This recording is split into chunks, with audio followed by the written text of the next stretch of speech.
poule qui voulait pondre des œufs de Pâques.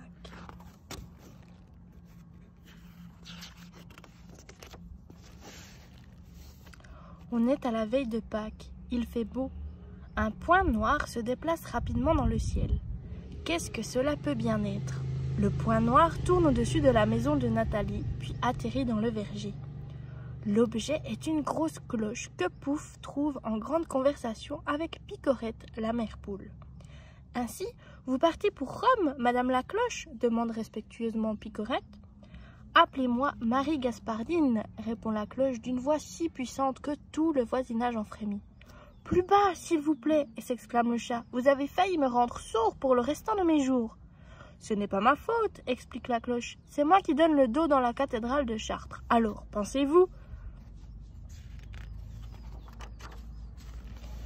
Vous savez sans doute, poursuivit Marie Gaspardine, que les cloches du monde entier partent pour Rome l'avant-veille de Pâques.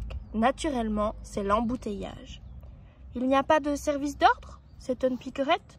Parlons-en du service d'ordre, complètement débordé. C'est énervant et dangereux avec ça, car beaucoup de mes sœurs sont fort âgées et conduisent très mal. J'ai donc décidé de voler à travers champs. Par malheur, je me suis égarée et, à bout de force, j'ai atterri dans votre verger. Restez chez nous tant qu'il vous plaira, dit le chat. Y songez-vous, se récrie la cloche. Je dois être à Rome sans faute pour ce soir. Ça presse donc tant que ça demande Picorette. Mais oui, dit la cloche en se regorgeant. J'ai une mission importante à remplir. À mon retour de Rome, je dois laisser tomber des œufs dans les jardins des enfants sages. Ce n'est pas si extraordinaire, réplique la Picorette agacée. Des œufs, j'en ponds tout au long de l'année. Je n'en suis pas plus fière que ça. Tandis que vous, ce n'est jamais qu'une fois par an. Vexée par cette remarque, la cloche décolle à la verticale sans dire au revoir à personne, ce qui est grandement impoli. Mais avant de disparaître dans le ciel, elle lance à Picorette. « Possible, mais moi ce sont des œufs en chocolat. » Quelques jours plus tard, Capitaine, le coq rencontre Plouf.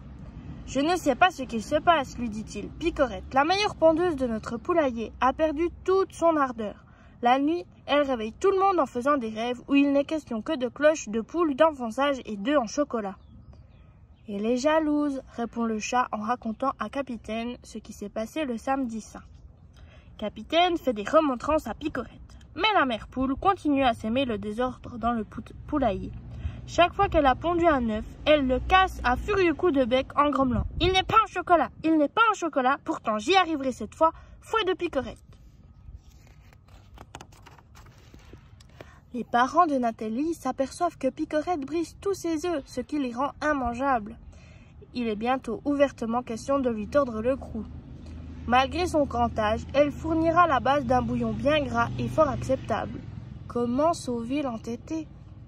Plouf va consulter Grignoteur, le gros lapin blanc, car il se souvient que les lapins blancs sont spécialisés pour mettre en couleur les œufs de Pâques. Grignoteur est d'une blancheur immaculée, avec 2 yeux rouges et un nez qui remue sans cesse, tellement que si vous lui parlez trop longtemps, la contagion vous gagne et vous vous mettez, vous aussi, à plisser et à remuer le nez sans pouvoir vous arrêter. « Pourrais-tu me colorier un œuf de poule et lui donner l'aspect d'un œuf en chocolat ?» demande Plouf. « Ce sera un jeu d'enfant pour moi, assure le lapin. Tu veux une carotte ?»« Merci, dit vivement le chat. À bientôt. » Il sent bien qu'il reste encore un moment. Il va se mettre à faire aller son nez de bas en haut, de haut en bas, tout comme Grignoteur. Plouf s'introduit dans le poulailler et réussit à y voler un œuf, malgré les gloussements indignés de toute la basse-cour.